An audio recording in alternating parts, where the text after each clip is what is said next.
Returning from recess, thank you so much for being back on time. It's about 25 to 12. I was trying to wrap this up by 12, but at least 15 after would be the latest, so as we can move forward. We still have quite 6 more subjects here to vote on for action. Tax refund, Mr. Smith. Yes, sir. I ask David Ward if he'd come up, please, and review that with you. Morning, Ward. Good morning, Mr. Chairman, Commissioners. Yes, we, Habitat for Humanity, acquired some property and applied for exempt status.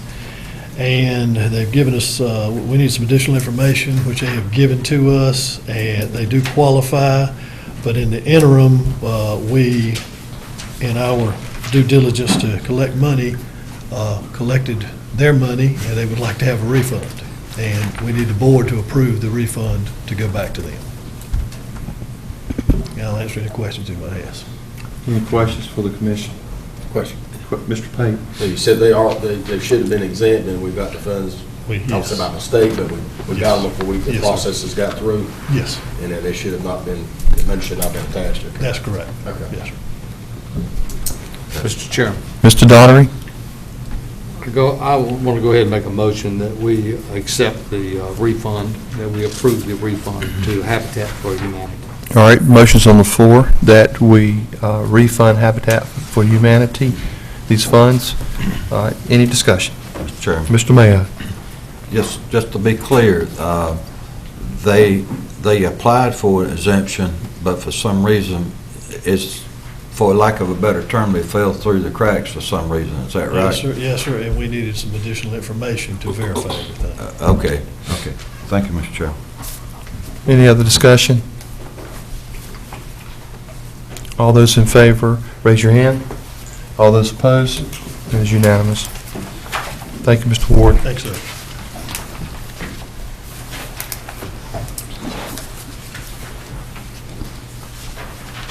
Agreement for the protection, development, and improvement of forest land in Wayne County. Mr. Smith? Yes, sir. You'll see attached on page 46, this is the agreement that we have in reference to forestry service, and that is $312,658, of which 60% is the state and 40% is the county. This is a standard grant we have on an annual basis, and they obviously go to support a lot of efforts in Wayne County, and along with our fire departments. And this was budgeted, as you see in the document. This is an action, taking action on this issue here, so what's the pleasure of the board? Motion to approve.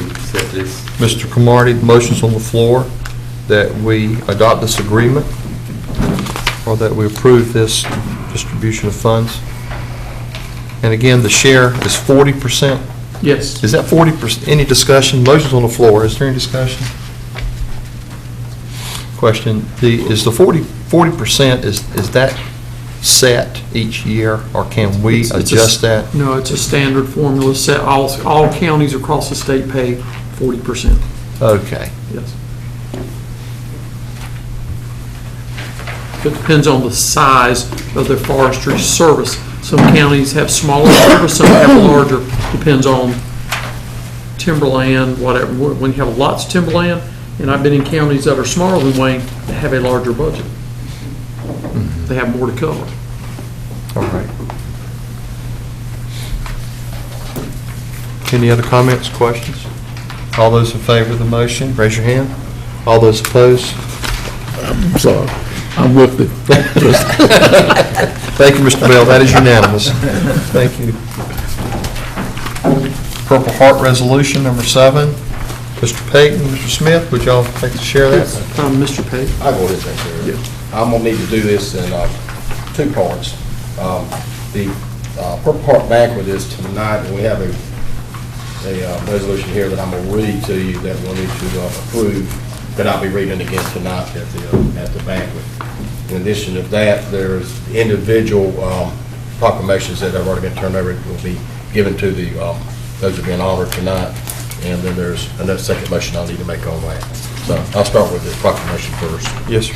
Whereas the original Purple Heart, known as the badge of military merit, is the oldest military decoration in the world in present use, and whereas the Purple Heart was established by General George Washington on August 7th, 1782 during the Revolutionary War as the first award made available to the common soldier to recognize outstanding valor or merit. And whereas following nearly 150 years of disuse, the Purple Heart was reestablished by the President of the United States on February 22nd, 1932. And whereas the Purple Heart is awarded to military and civilian members of the U.S. Armed Forces who are wounded by an instrument of war in the hands of the enemy, and posthumously, I can't hardly say that word, to the next kin in the name of those who were killed in action or died of wounds received in action. And whereas the citizens of Wayne County have great admiration and utmost gratitude for all the men and women who have unselfishly served their country in the armed forces, and whereas veterans have paid the high price of freedom by leaving their families and communities and placing themselves in harm's way for the good of all, and whereas many citizens of our county and state have run their Purple Heart as a result of being wounded while engaged in combat with enemy forces, construed as a singularity meritorious act of essential service. Now therefore be it resolved that the Wayne County Board of Commissioners does hereby honor the service and sacrifice of our nation's men and women in uniform wounded or killed by the enemy while serving to protect the freedoms enjoyed by all Americans. Now therefore be it further resolved that the Wayne County Board of Commissioners commends the Board of Directors of the Goldsboro Wayne Purple Heart Foundation for honoring Purple Heart recipients at its annual banquet on August 6, 2013 as a special tribute to those service members who have received the Purple Heart. Adopt this day, 6th day of August 2013. And I put that in form of motion, Mr. Chairman. All right, motion's on the floor that we adopt the resolution as read. Any discussion? All those in favor, raise your hand. All those opposed? Next. Okay, let me follow up with the second motion I'd like to make. I move for the Board of Commissioners to approve and authorize a resolution honoring and giving recognition of service to the Purple Heart recipients in Wayne County, and a resolution honoring and giving recognition of service to the individual Purple Heart recipients in Wayne County. Motion's on the floor. Do we have a resolution that honors? Mr. Pay, if you'll forgive me. Individual recipients. Thank you. And I think there's 43 of them tonight. 43. Motion's on the floor. Any discussion? I have a comment or question. Are there any tickets available for tonight? Thank you for asking that question. And what time does that start? It starts And where at is 7 it? o'clock tonight. Is the First Pentecostal Holiness Church on the First Church Road, Goldsboro, which is about 70 on William Street. And I have 8 tickets right here if somebody needs one. There's a few spots left, so if you're interested, there are $20. William Street or Wayne Memorial Drive? Wayne Wayne. Memorial Drive, I'm sorry. I used to work on Across from William Carly Street. C's. It's still stuck in my mind. Across from Carly C's. Yeah, and that- Carlos, and it's right on that Burger corner of It's the 70. First PH at 7 o'clock. Tickets are how much? $20. $20. How many are anticipated going tonight? I don't know the total number. Okay. That's Mr. Grant. Several hundred I think last- the room hold up like 400 Yeah, people. they had several hundred last year. Okay, that was my question. If those who've not had tickets, are we still, there are available seats at 7 o'clock at First PH tonight? Good place to take a date and honor the Purple Heart recipients. Good. Motion. And please note I'm wearing a purple tie today. Thank you. Any other comments? All those in favor of the motion, adopting the resolution, raise your hand.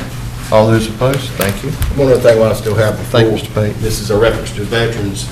You know, I'm the commissioner assigned to the Wayne County Veterans Advisory Board. We've got our members, we're, trying to determine our path, and as I said, I'm trying to figure out, we're trying to figure out how the way we're going to navigate our ship and what direction we're headed. The suggestion by Mr. Smith, and a good one, was to bring in all the members or the folks who head up all the veterans organizations, who touch the veterans organizations, and get us all in one room with a facilitator. And we're talking about getting Wanda Sykes to come in and do that. We all remember she did our commissioner thing, a very good facilitator. And we're looking at the 29th of November. We haven't actually set the time yet, but I think we're looking at 9 to 1, 2, something like that. Is that what we're You talking mean, August? Did I say what did I say? September, November. You said November. Good God. I was thinking, wait a minute.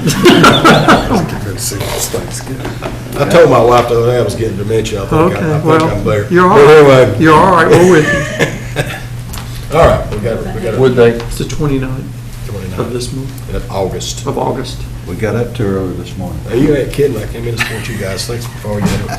But, anyway, I think this will be a very important meeting, and I hope we'll, try to determine, I mean, we know we're gonna be an outreach arm for veterans in this community, because we want to make sure that those who are out there that are not receiving services, get services, or be referred to the appropriate service. It may not be through the county, it may be state agencies, it may be federal, but we're gonna determine that course, and that's what our plan is. thank you, Mr. Page. Mr. Cromartie? Mr. Pate, I don't know why, I wrote this down some earlier time. A gentleman must have been here from, he said the Veterans Ribbon Cutting in Fayetteville, NC. I was just wondering, would that have any possibility of conflicting with what we would I be think there are doing? separate dates, because I think we looked at the dates. I feel certain there's no conflict. We're picking the 29th of August. Yeah, Okay, I just Make may have sure you written get it that done in down. September or November like I yeah, said. yeah. Yeah, I'm still in August. Yeah, we looked at dates Okay. pretty hard on the veterans type things. There's a couple of things that David, we tried to look at conflict, veteran conflicts, we didn't see any. Thank you, Mr. Cromartie. Thank you, Mr. Pate. Any other comments? We move to the next item. Limited Professional Services Supplemental Agreement between the Wayne County and Cambridge Systematics. Yes, sir. You do have, started on page 51, this is the agreement on limited professional service supplemental agreement of US 70 Economic Impact Study with Cambridge. This is with Wayne County and Cambridge itself. You will see on page 52, the total cost of US 70 Corridor Economic Impact Study of $235,971. The proposed future I-95 economic impact of $128,561 for a total fee of $364,533.16. I got that 16 cent. And just to let you know, these, the majority of these funds are being covered by the state. The other, there are some dollars that are being covered from the MPO. You will basically see $350,000 that will be covered through the state funds. We will need through the Metropolitan Planet Organization up to $30,000 because $14,000 or $15,000 of the study itself, and this is an appropriate use of MPO funds that we're requesting. But there will be costs to city, county for GIS mapping, those kinds of things. So we were advised by state NCDOT to ask for $30,000, up to $30,000 as a match, and that's what we are doing. But this is the agreement. There will be no cost to the county. And this is to do the study, and I don't know if Mr. Daugherty or Mr. Keenan, whomever wanted to talk anymore. I know you've talked about this I-795 impact study.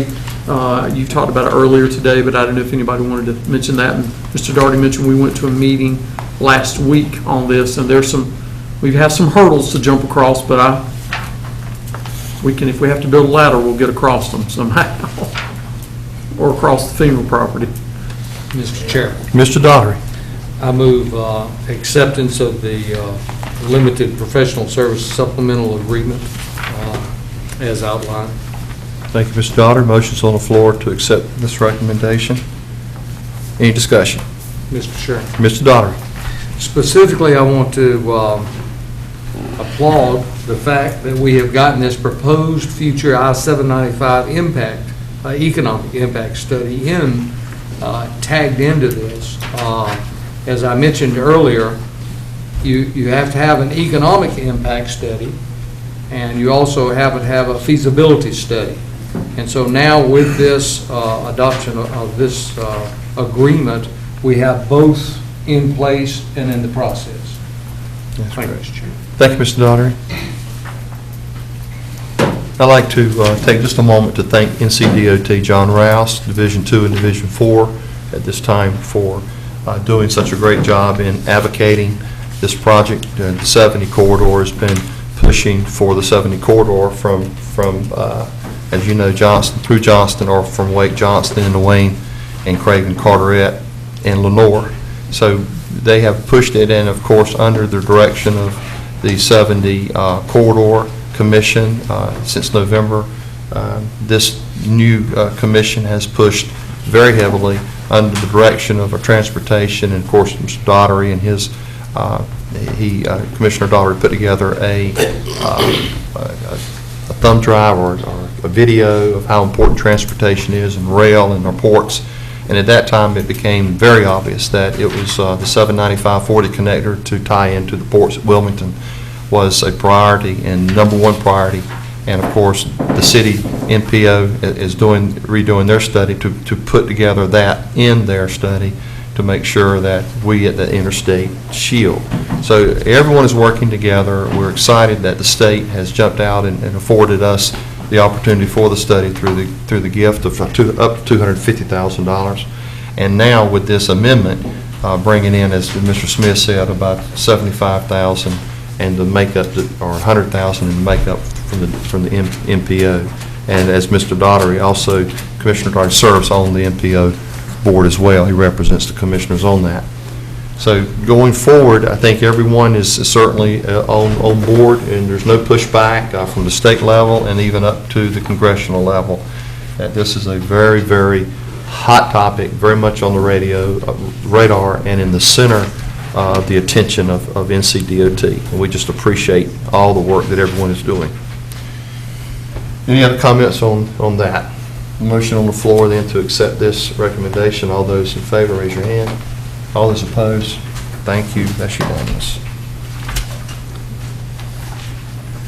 Resolution supporting regional interstate connectivity in eastern North Carolina. Another transportation project that it is very hot on the radar. So we'd like, Mr. Smith, would like to. No, I didn't know if was there a board member, and maybe I haven't. Resolution supporting the regional interstate connectivity. Then Mr. Daugherty. Okay. Yeah. Mr. Chairman, if we could, we see up here on our screen and you see the blue line there, which is the proposed interstate connectivity between Wilson going 795 down to Goldsboro, from Goldsboro taking 70 into Kinston,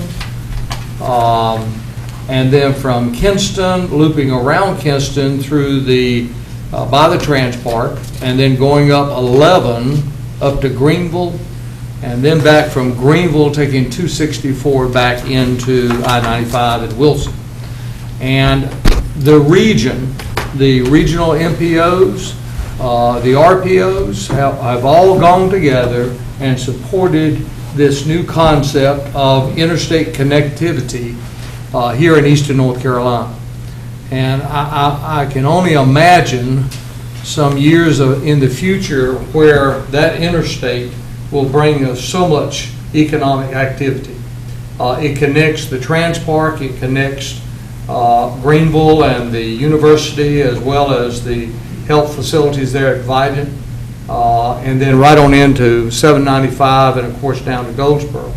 Now, in looking at that, you can also see that last leg from Goldsboro, the blue line going down to I-40, and why that is so critical. So this would be the interstate designation for eastern North Carolina. And most of these cities and towns and counties have already accepted and passed a resolution supporting this concept of interstate connectivity. And Mr. Chairman, if you would allow me, I'd like to read this resolution and ask for approval. Yes, sir. Resolution supporting regional interstate connectivity in eastern North Carolina. Whereas metropolitan planning organizations, MPOs, and rural planning organization, or RPO, exist to serve as intergovernmental organizations for the purpose of addressing transportation needs and prioritizing improvement projects for assisting the North Carolina Department of Transportation, NCDOT, with developing a statewide transportation improvement program. And whereas members of a coalition of MPOs and RPOs known as the Eastern North Carolina MPO-RPO Coalition or Coalition, which now includes all transportation planning organization east of I-95 in North Carolina, have met to discuss, advocate, and conceptualize a regional interstate highway system for eastern North Carolina. And whereas the coalition members are committed to regional cooperation in project prioritization and the top priority highway projects for each organization.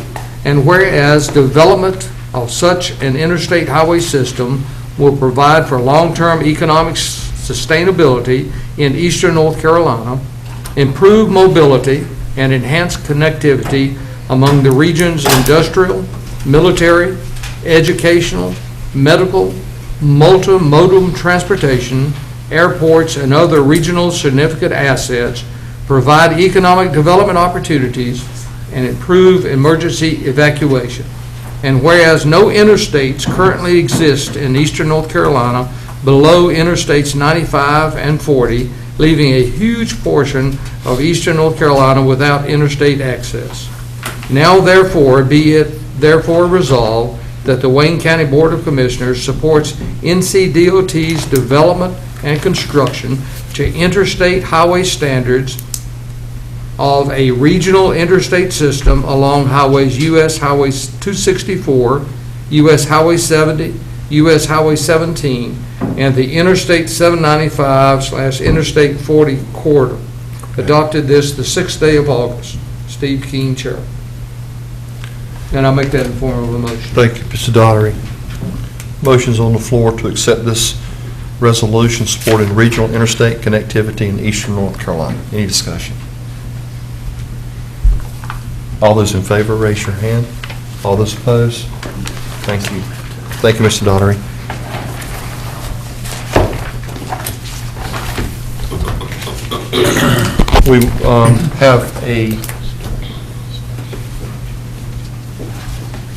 We have number 10, fire districts. Mr. Smith, that was a walk-on this morning. Yes. Brian Taylor's here. Thank you, Mr. Review that, Smith. sir. Good morning, Mr. Taylor. Good morning, Mr. Chairman and Commissioners. Before you this morning is a list of each fire department and their recommendation for fire commissioners for their respective districts. These commissioners would serve a 2-year term for these particular departments. And associated with this, of course, is the contracts that we need to get out to the fire departments.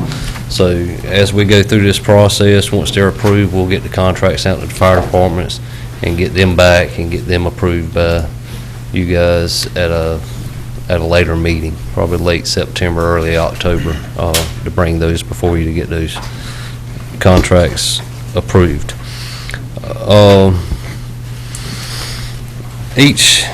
Some of the requirements for this is that each commissioner has to stay within their fire district. As you know, stated in the past, as the general statute states that the commissioner has to be a qualified voter of the district. So that's where it comes in. They have to stay within that district to be able to serve on that commission. So we verified that each one of these do stay within those districts, and this is the district of the actual county fire tax that's collected. We did run into some issues with this year, where there were a couple departments that had members on the commission that stayed within the city limits that they covered. Because the county doesn't collect fire tax for that particular city limits, then they couldn't serve on this particular board. So all that's been corrected. We are missing a couple commissioners on the list, and we'll bring those back hopefully to you by the first meeting in September for approval. Thank you, Mr. Taylor. Any questions from the board? Mr. Chairman. Mr. Mayo? Yes, as mentioned at 8 o'clock this morning, I had communicated with Commissioner Wayne Aycock, because he's not here today. And I know that he had gotten together with Mr. Taylor. They've gone over this list, And just so the public will know, is that Commissioner Aycock has reviewed this list, and that he is in favor of what's being brought to us today, except for the two that are being taken off, and I believe there are, which ones, Pinewood and Rosewood? is that Pinewood and correct? Rosewood, that's correct. Okay, and those two will be brought at a future date? Yes, sir. Okay. Yeah. Right. Right. Yeah, on the Rosewood, we can go ahead and approve the two that are there. We're only missing one from Rosewood, so we could go ahead, if you so choose, and approve those two today, Yeah. and then we'd bring that one additional to you at a later date. Yeah, I would recommend that. Yeah, that, my recommendation would be to do that. Okay, all right. So, Mr. Chairman, I make a motion that we accept the fire district commissioners as presented by Mr. Taylor with the idea of taking off of this list Pinewood, and for Rosewood to go ahead and vote for the two that are listed, and there's one missing. So the Pinewood and the one missing from Rosewood would be brought before the Commissioner Board at a future date. So I make a motion that we accept the ones listed. Motion on the floor is that we accept this, as mentioned by Commissioner Mayo. Does everyone understand the motion? Any discussion? Mr. Daughtery? Just a quick question. Yes, sir. What are the duties of a fire district commissioner? Just for my information. By the general statute, they serve at the capacity set forth by the county commission. Whatever the, rules and regulations that you guys put together for them to follow. Generally, what they have done in the past is they oversee the fire tax that's collected for that district. They oversee that to make sure it's being spent in a wise way, and there's no misuse of funds and that kind of thing. This kind of is their general idea behind the fire commission. That answer your questions? Thank you. Thank you, Mr. Chair. Any other questions? Thank you, Mr. Daughtery. Any other comments, questions? All those in favor of the motion, raise your hand. All those opposed? That is unanimous. Thank you. Thank you, sir. Thank you, Mr. Taylor. County Manager's report. Mr. Smith? Yes, sir, just real quick, just really one item, some other stuff we'll just bring up at a later date, but I just wanted to bring, obviously, the Board of Education and County Commissioners held a meeting last week, a joint meeting. Well, first I want to thank the School of Government and Margaret Henderson. We have received her draft notes, and, so I have some staff overlooking those for error, and then we'll be getting those out to you in a final form. But what was basically decided, I know there's been articles, and we do have that information out for the public, but basically the staff of both the school system and the county have been asked, along with the support of leadership, to come back by October 8th in cooperation with Davenport and Associates to bring back based on the projects set forth by the school board and the projects presented by the county commissioners, and look at options to come back for funding and potential construction with timelines, but also cost as to operations of schools, impacts if you were to consolidate, reductions, so there could be, what the increases are, what reductions are, but also what the debt payments would be and how we would fund them, be it certificates of participation or conventional financing, general obligation bonds, bond referendum, and we would also include in that bond referendum timelines and when you could do it, and use of things like use of cash versus debt, refunding resolutions, those type things. So we would bring back a full menu of how we would propose to do that based on what was presented to us at that last meeting. So that is due back to, we will meet on October 8th. It would be our plan to get that to, I think it was that day, Mr. Chairman, that everyone wanted to see the information at the same time, both boards, and we will honor that commitment. And I have spoken to Dr. Taylor. I do want to send condolences to Dr. Taylor. His father passed away after this meeting, so he's had a tough several weeks, and I look forward to working with he and his finance officer and Ms. Holt and I, along with Davenport, and bringing back what we hope is something that we can all come together on and work together and put a school project together. So we're looking forward to that. So that's really all I have. But by October 8th, we will be meeting. We will set the details of that up, and I'll get the draft issues from Ms. Henderson out to you later this week. We'll make sure those are sent to you. Thank you, Mr. Smith. Yes, sir. Any comments from, or questions from Mr. Smith? Mr. Daughtery? Could I inquire?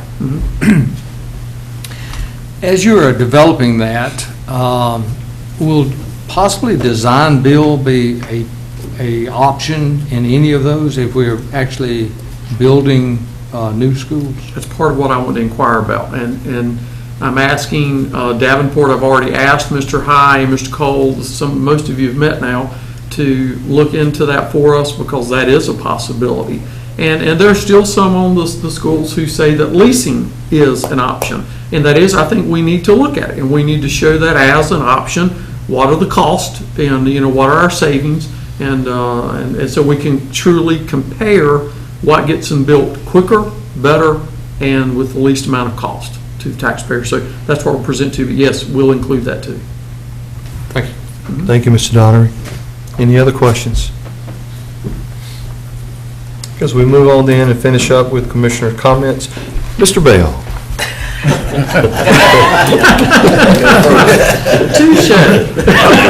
I think I should find out what Mr. Cromartie's going to talk about. No, I don't have any comments this morning, really. Thank other you. than the fact you all pray for my granddaughter was in a terrible accident yesterday. And there was a death involved in that accident. So, I haven't been all together myself today, so. But Mr. Bell, Commissioner Bell, that we do advocate for Courtney, your granddaughter, and thank the Lord that she was not admitted or stayed in the hospital, whereas there was someone that was, who died in the accident. So we hope your prayers and prayer for you and your family. Thank you. We're just thankful that Courtney is doing okay. That happened yesterday evening late. Yes. Mr. Daughtery.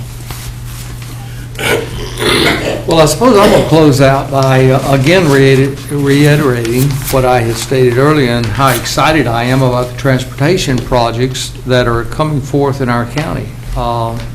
These are major economic engines when you are bringing interstates and interconnectivity, I just wish we could see those in the few years ahead. Unfortunately, it's going to take several years, but the process has begun.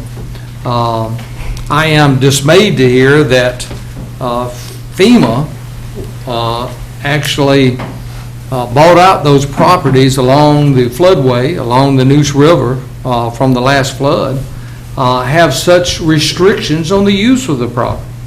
I think the whole idea of FEMA buying those properties were to basically make sure that no one else built another structure on those properties where we would have to restore or handle flooded out homes. I don't think it was designed to actually be a conservation project whereby those properties could never be used in the future, but only hold the earth together. I just think that the federal government needs to take a long look at the use of FEMA properties, especially when you're building highways, because highways are so important for our future and our lives for each of us. Thank you, Mr. Chair. Thank you, Mr. Daughtery. Mr. Cromartie. Thank you, Mr. Chairman. I'm doing a little traveling in the next few days, and I know Mr. Smith is going to travel, so I know that he is not. That's almost that does me. I ask for all of you to pray for our movements and our family's movements. So Mr. Bell, we certainly understand I didn't know that. And, we understand how you feel. I worry each time anybody in my family is out of my sight, so this business about driving is so crucial. It's kind of interesting. My only comment, Mr. Mayo, I wrote down here, as soon as your pastor finished his prayer, I wrote down here, and I know you probably can't do this, Mr. Herring, but I wouldn't mind that if it was possible, that prayer to be printed in its entirety, just as it was prayed. If you listen to it, and I would ask all of you to go back, and maybe we can't get it in the newspaper, maybe we can get it printed by the office, but there were so many things in that prayer. Agree. That prayer asked for so many things that it just won't do it justice unless you see it in print. I was going to see it in print again myself, but it was, I want you to say, and I almost embarrassed him by asking him to wait a minute, but I know that's not appropriate right now. So, Mr. Mayor, I ask you to convey to him my thankfulness of that prayer and what I thought it said. Thank you. Thank you, Mr. Cromartie. Mr. Pate? You always get to hear me at least once a month talk about the economy. I've spent so many years working in that field, and it's just something that I focus on, and I think it's so important. We talk about education, building schools, important. Building libraries, important. Transportation, important. And these are some of the cornerstones that help build a successful economy. Let's not forget our agriculture, which is one of the biggest money makers in this county. And we're still focused on that, and we're moving forward with our visions of a agricultural research center. And I hope by September, and maybe that's where I got September in my brain a while ago, was to bring something forward to this group that you can take a look at and sink your teeth in. But as I said earlier today, we have to be proactive. There are a lot of things in our economy that we cannot really do anything about. Now, there are things that we can do, and I think we are doing that, and we need to continue to do that, because when the national economy does finally turn around, we'll be ready. And industry will want to come here, and our agriculture will be ready. We'll have our roads, we'll have our rail, and we'll have our libraries and schools. Thank you. Thank you, Mr. Pate. Mr. Mayo? Thank you, Mr. Chairman. Commissioner Cromartie, I've got a text message from my pastor a few minutes ago, just stating how pleased he was to be here with us. I'm going to ask him, I'm going to reply back to him and ask him, can he repeat that prayer for you? And see if he can do it. Well, I thought maybe with our sophisticated recording system, It can be done. it can be done. That's It what I will be meant. done. We got it. That was sort of where I was going with that, and I sit here thinking about it after I said it. But I knew that within the realm of the county manager's office and his support staff and everybody, I was sure they could do that. And But we set precedents today as far as the design build for the Still Memorial Library. There's counties around us that are looking at us as a model at what we're doing for design build. So, enough said, as I mentioned earlier, we have a lot to do, and we just got to press forward and get it done. The only other thing I wanted to mention, Mr. Chairman, is that on July 31st, I was reading in the Goldsboro News Argus, which, by the way, did a fantastic job on talking about and making public that the Charles B. Aycock birthplace over in Fremont was going to remain open with state funding. That's a prayer in itself, because of what we heard in previous discussions. But bottom line is, I want to thank the Board of Commissioners, the Board of Education, the municipalities of Pikeville, Eureka, and Fremont Town Boards. All of us passed resolutions, if you remember, to send to the legislature in support of the Aycock birthplace. At the same time, I want to thank our legislatures over in Raleigh for accepting our resolutions and moving forward with their hard work to make sure that the Charles B. Aycock birthplace stays open. I say it before and I say it again, we don't need to lose anything in the northern part of Wayne County. We need to prosper, and we need that all over our county. But at the same time, we have to be proactive. Yes, Commissioner Pate, our unemployment doesn't look good, but at the same time, we've got to keep pressing forward. We're doing the right things. It's just a matter of when you will see that turn. It may take a year, it may take 2 years. We don't know. But I do feel in my heart that in Wayne County and on the state level also that we are doing the right thing to try to get our economy to come back. So that's all my comments, Mr. Chairman. Thank you, Mr. Babb. I have some finishing comments, just a few, is that today that we put politics aside. We put people first today. The book of Philippians talks about an attitude of humility, and that way of Christ. And today, we saw a commissioner humble himself in public for something that was said 2 weeks ago. And that humility has much greater impact on people than you can even imagine.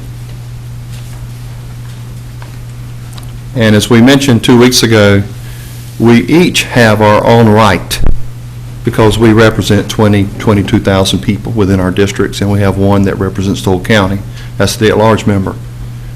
But each commissioner has a right, as he or she feels, to have suggestions that are from their heart. And that's what happened 2 weeks ago.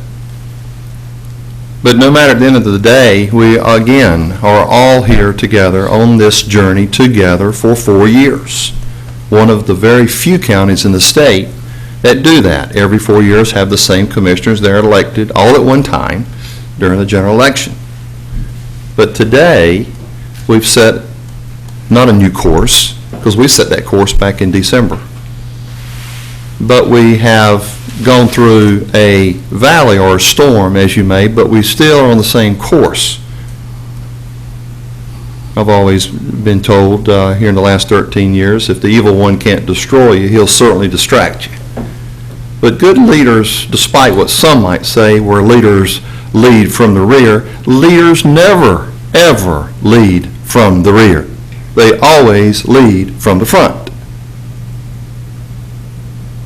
And today, we had a leader to step up in humility and apologize. That is great. That's great leadership. Because that, furthermore, bonds a trust. And that's what happened today. As I sit in this seat as the chairman, we have a county manager that has worked diligently. He has worked for this board. I know that from experience because he has done everything I have asked him to do since I have become chairman. He, as long as Mr. Cromartie, are taking some time off, and I congratulate you doing that. I want you to enjoy yourself on your time off, and this county will move forward as you take some time off. And with your family, be safe. We have experienced a few minutes ago where we have a commissioner that just his granddaughter traveling. We do pray for traveling mercies for you and your family and Mr. Cromartie. But we all have to have a check. And I think this has been a check for Wayne County. As I said 2 weeks ago as your chairman, it's a wake-up call, and I think everybody's going to be fine. And in fact, I know we are. And Mr. Cromartie, I can add to you, as God is sovereign. The prayer was good. So with that said, I'd like to wrap it up. We've had a good day of business. Mr. Bell, I think you have something that you'd like to say. I haven't forgot, but I just want to get my piece. I want to get my piece out, so I'm finished. I'm ready for. Okay. Go ahead. Mr. Romeo asked me one time to always correct him if I hear him say something wrong. So I'm going to do that again this morning, Mr. Mayor. The design bill didn't start with Steel Memorial. We had already. Yes. But Okay. it's the first time this been done this way, in this order. As far as the facilities committee being involved in it, that's the difference. Oh, it's still design build. Yeah, it is still design build, just not Okay. a different way. Well, anyway, that's, I just want to needle you about that a little Okay, bit. yep, that's But the fine. other thing is, I need to ask the question, the FEMA land, I think there's about 2 or 3 governmental agencies that's involved in that, right, Mr. Price? Like Agriculture Department and somebody else. The reason it's so difficult to do Well, anything with. the money that the county used when we purchased the property was FEMA money and state money, but the restrictions on the property came from FEMA, and they were put on the deed, and they said if you spend this money, you have to put a restriction on the deed on how the property can be used in the future. And so, whether it's for a road, whether it's for a park, if it involves any kind of fill material, it's like pulling teeth, trying to get approval. It's really, or worse than that. Okay. But and there's a process, I mean, if it's changed, it would take an act of Congress. That's where it would have to happen, to make that happen, to make it less restrictive. I mean, that's where it would have, the action would have to occur there. And we have used this FEMA incident here in Wayne County to approach Congressman Butterfield and Congressman Holding and Congressman McIntyre. So all 3 of those have been exposed to this FEMA issue and on this project, and are working on it on a congressional level. Thank you, Mr. Price. That good? We all ready to go? Thank you so much for today. Do I have a motion that we adjourn? Make a So motion moved. to adjourn. Okay, I think that's good.